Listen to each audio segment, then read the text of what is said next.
Dear student, today we have discussed the optical isomer. Last period we have already discussed the geometrical isomerism. In this last period we have already discussed what is meant by the geometrical isomerism. In this lesson, in this topic, we have discussed the optical isomer. First we have explained what is meant by optical isomer. Optical isomer means what? In this optical isomer, some points we have discussed. The first point is the optically active enantiomer, dextrorotatory and neorotatory. आता आपण जे optical आयसोमर पाहणार आहोत तर optical आयसोमर मध्ये आपण हे जे मी पॉईंट तुम्हाला सांगितलेले आहे ते पॉईंट वन बाय वन आपण चांगल्या प्रकारे डिस्कस करू आणि नंतर ऑप्टिकल आयसोमरचे एक्झाम्पल आपण डिस्कस करू. आता सर्वात पहिले आपण ऑप्टिकल आयसोमर म्हणजे काय हे पहिले पाहून घेऊ. ऑप्टिकल आयसोमर म्हणजे काय की असे जे आयसोमेरिक कंपाऊंड जे असतात म्हणजे त्याची फिजिकल प्रॉपर्टी आणि केमिकल प्रॉपर्टी सेम आणि त्याच्या स्ट्रक्चरल फॉर्म्युला सुद्धा सेम, त्याला म्हणतो ऑप्टिकल आयसोमर. आयसोमर म्हणजे काय? आयसोमर म्हणजे सारखे दिसणारे. ठीक आहे, आयसोमर जसं आपण मागच्या वेळेस जिओमेट्रिकल आयसोमेरिझम मध्ये पाहिलं होतं की सारखे सारखे दिसणारे कंपाऊंड. फक्त प्रॉब्लेम काय होता की त्याचे जे बॉन्ड लिंकेज होते ते फक्त बॉन्ड लिंकेज चेंज होते. म्हणजे आयसोमर सारखे दिसणारे त्याचे स्ट्रक्चरल फॉर्म्युला सारखाच दिसतो आपल्याला. पण ऑप्टिकल आयसोमरमध्ये अजून एक प्रॉब्लेम असा आहे की ते केमिकल प्रॉपर्टीज आणि फिजिकल प्रॉपर्टीज हे नियर अबाउट हे सारखी असते, त्याला म्हणतो आपण ऑप्टिकल आयसोमर. पण आता डेफिनेशनल फॉर्ममध्ये आपल्याला सांगायचं झालं की ऑप्टिकल आयसोमेरिझम म्हणजे काय किंवा मग ऑप्टिकल आयसोमेरिक कंपाऊंड म्हणजे आपण त्याला कशाला म्हणतो, तर सर्वात पहिले आपल्याला ह्याच्या पहिले एक पॉईंट आपल्याला डिस्कस करावं लागेल की प्लेन पोलराइज्ड लाईट, PPL. म्हणजे प्लेन पोलराइज म्हणजे काय की जेव्हा आपण एखाद्या कंपाऊंडमधून कोणत्याही आयसोमरमधून जेव्हा प्लेन पोलराइज लाईट जर पास करतो, जेव्हा जर प्लेन पोलराइज लाईट जर पास करत असेल then the plane polarize light rotate the direction. जर ते डायरेक्शन जर चेंज होत असेल this is called as the optically active compound. तर आता डेफिनेशन फॉर्ममध्ये सांगायचं झालं मला the optically active compound means the plane polarized the light, the rotate their direction, plane polarized change their direction किंवा मग rotate their directions. This compound is called as the optically active compound. म्हणजे आता plain polarized light म्हणजे काय की ते एका flow मध्ये फ्लो होते. ठीक आहे, म्हणजे आपण जे घरामध्ये लाईट लावतो ठीक आहे ते वेगवेगळ्या डायरेक्शनने फ्लो होते. पण प्लेन पोलराइज्ड लाईट म्हणजे काय की ते ह्या फॉर्ममध्ये जरी गेली किंवा स्ट्रेट फॉर्ममध्ये जरी गेली ते एका स्ट्रेट डायरेक्शनने फॉर्म होते. त्या लाईटला म्हणतो आपण, म्हणजे समजा ह्या फॉर्ममध्ये जरी गेली ठीक आहे लाईट्स किंवा मग ह्या फॉर्ममध्ये जरी गेली this the plane polarized light, त्याला आपण म्हणतो plane polarized light. This plane polarized the passage to the optically active compound, they change their directions, they rotate their directions. This is called as the optically active compound or optically active isomerism. ठीक आहे, आता हा पहिला point झाला. Optically active म्हणजे काय, optically active isomerism म्हणजे काय, हा पहिला आपला पॉईंट आपण डिस्कस केला. म्हणजे ऑप्टिकली ॲक्टिव्ह म्हणजे काय की then the plane polarized lights rotate their directions. ठीक आहे, this is called as the optically active isomerism. This is the first point. माझा दुसरा पॉईंट म्हणजे काय, इनॅन्शिओमर. इनॅन्शिओमर म्हणजे काय, ऑप्टिकली ॲक्टिव्ह कंपाऊंड त्यामध्ये असतातच. The plane polarized lights rotate their directions equally but the opposite direction. म्हणजे जेव्हा एखाद्या आयसोमरमधून जेव्हा तुम्ही प्लेन पोलराइज्ड लाईट पास करता ठीक आहे पास करता इक्वली ठीक आहे, but they rotate their opposite direction. जेव्हा ते अपोजिट डायरेक्शनने फ्लो होते ठीक आहे तेव्हा त्याला म्हणतो आपण इनॅन्शिओमर.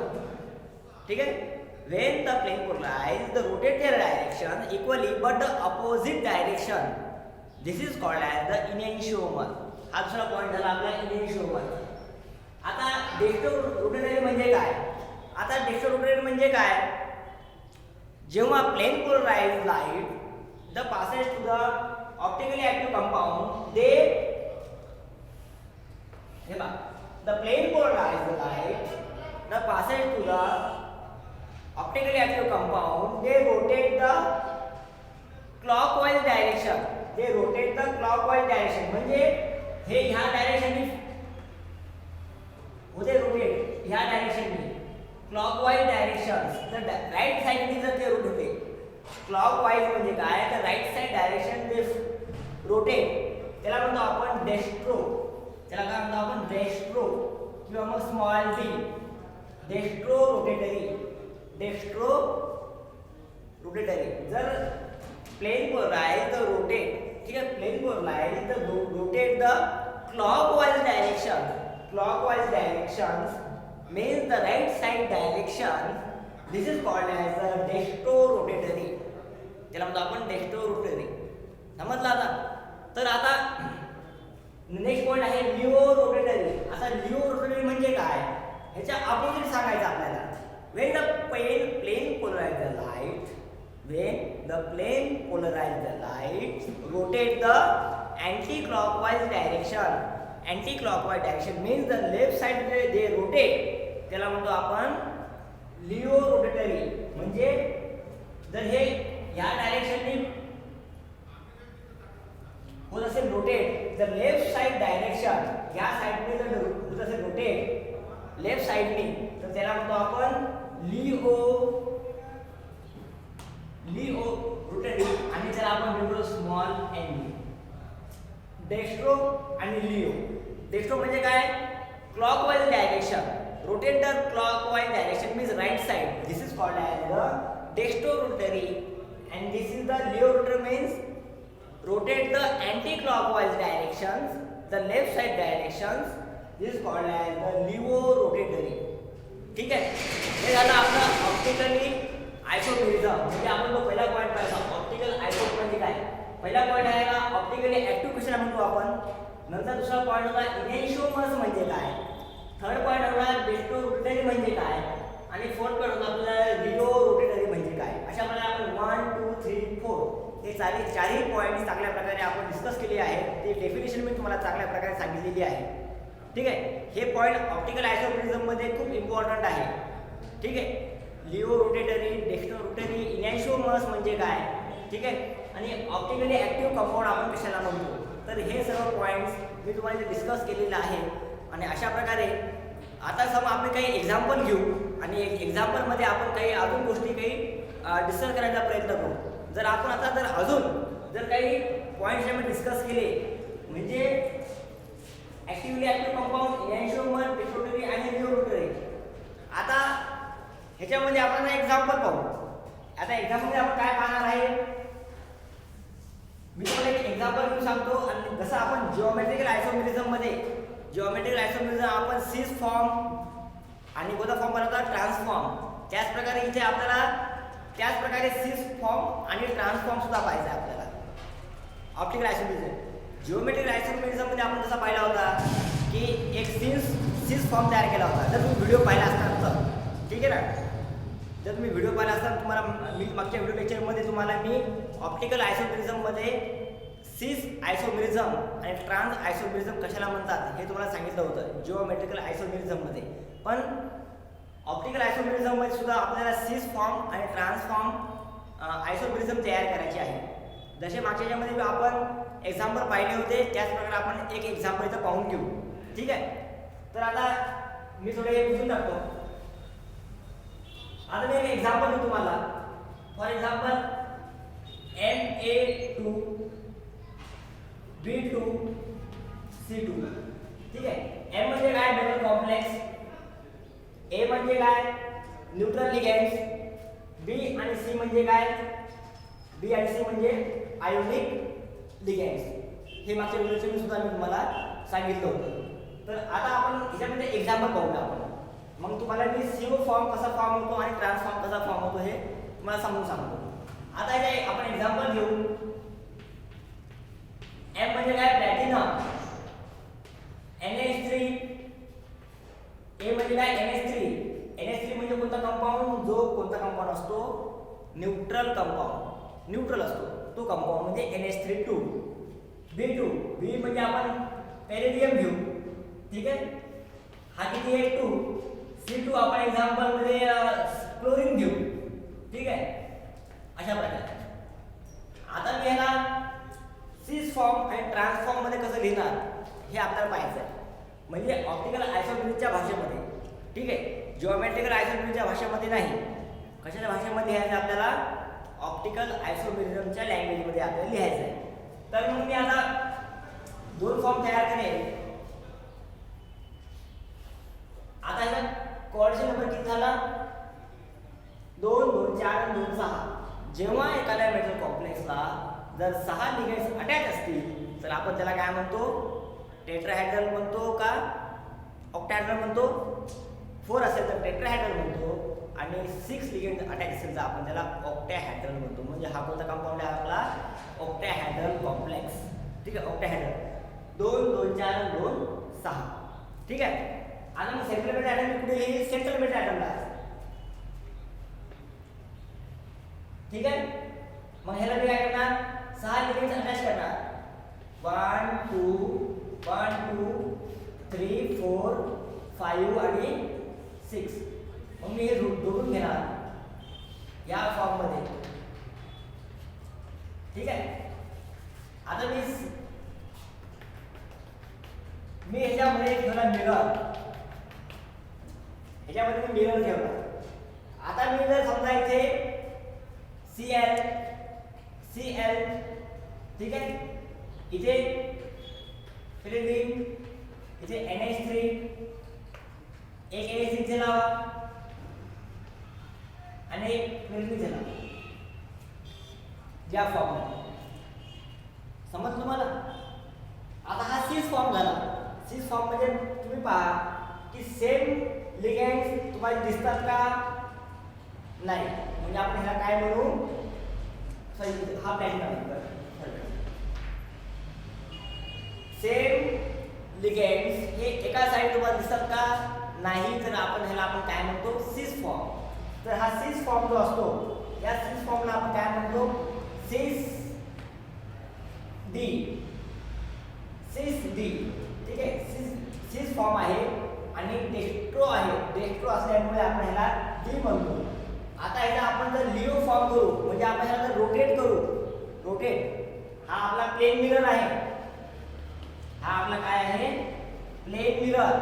जर ह्याला आपण जर चेंज करू, आपण जर ह्याला आपण असं असा फिरवला म्हणजे ह्या कंपाऊंडला घेतला आपण आणि असा करून जर इथे लिहिला, हा असा कंपाऊंड आहे. जर ह्याला मी असा करून जर इथे लिहिला तर काय फॉर्म होईल आपल्याला? इथे पहा. म्हणजे लिओ फॉर्म करायचा आपल्याला. रोटेट करायचा anti clockwise direction. Platinum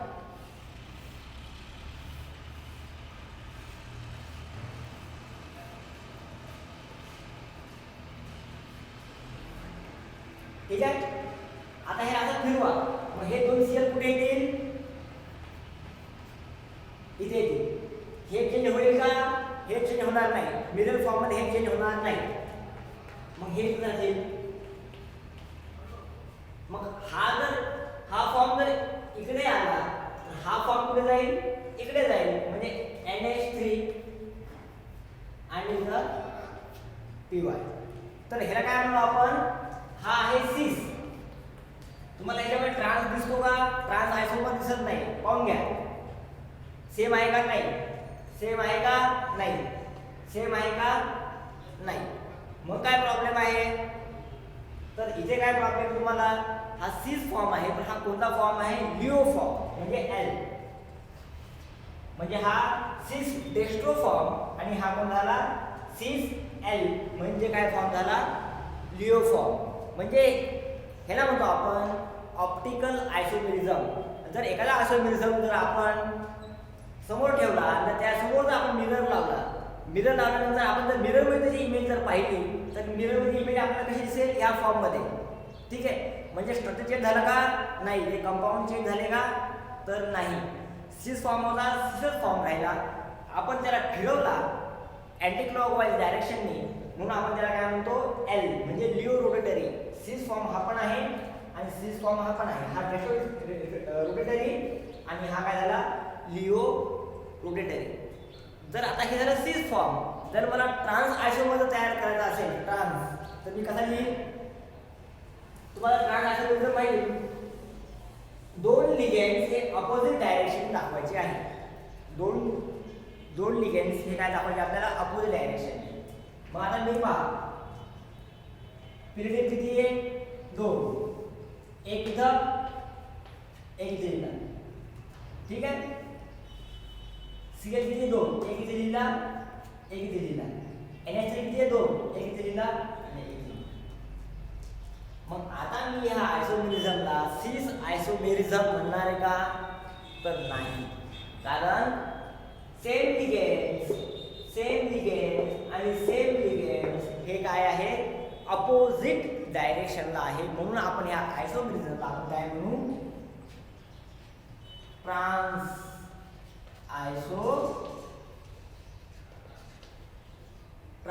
isomerism. समज तुम्हाला, म्हणजे आता आपण जे ऑप्टिकल आयसोमेरिझम जेव्हा पाहतो तेव्हा सिस आयसोमेरिझमचा आपण जेव्हा स्टडी करतो तेव्हा आपण ते मिरर इमेज पाहिली. मिरर इमेज जरी पाहिली तरी तेव्हा आपण डेक्स्ट्रो रोटेटरी आणि लिओ रोटेटरी म्हणजे काय हे पाहिलं. ट्रान्स आयसोमेरिझममध्ये आपण मिरर इमेज जरी दाखवली तरी ते आपल्याला ट्रान्सच दाखवणार, कारण हे काय चेंज होणार नाही. क्लोरीन NH3 किंवा पिरिडीन हे सर्व अपोजिट डायरेक्शनने आहे. म्हणून आपण याला काय म्हणतो? Trans isomerism. समजलं आता? म्हणजे आपण आज ऑप्टिकल आयसोमेरिझममध्ये काही पॉईंट डिस्कस केले होते. म्हणजे ऑप्टिकली ॲक्टिव्ह कंपाऊंड म्हणजे काय हा पहिला पॉईंट पाहिला. नंतर इनॅन्शिओमर म्हणजे काय हा पॉईंट पाहिला. डेक्स्ट्रो रोटेटरी म्हणजे हा एक पॉईंट पाहिला आणि लिओ रोटेटरी हा एक पॉईंट पाहिला. ठीक आहे. आणि एक एक्झाम्पल पाहिलं. म्हणजे एक्झाम्पल यासाठी आपल्याला पाहिजे होतं आजच्या आज, कारण तुम्हाला जे मी डेफिनेशन घेऊन दिले आहे हे डेफिनेशन्स ह्या डायग्राममधून सुद्धा तुम्हाला काही ना काही लक्षामध्ये येऊन जातात. तर अशा प्रकारे आपण ऑप्टिकली आयसोमरमधला एक पॉईंट आपण कंप्लीट केला. नेक्स्ट व्हिडिओ लेक्चरमध्ये आपण अजून काही पॉईंट्स ऑप्टिकल आयसोमरमध्ये किंवा वेगवेगळे एक्झाम्पल देऊन मी तुम्हाला डिस्कस करेन. म्हणजे अजून तुम्हाला ऑप्टिकल आयसोमेरिझम म्हणजे काय हे अजून चांगल्या प्रकारे समजून जाईल. तेवढ्यापर्यंत हा व्हिडिओ थोडा चांगल्या प्रकारे पहा. ठीक आहे. आणि नेक्स्ट व्हिडिओ लेक्चरमध्ये आपण नेक्स्ट पॉईंट अजून डिस्कस करू. ठीक आहे. थँक्यू.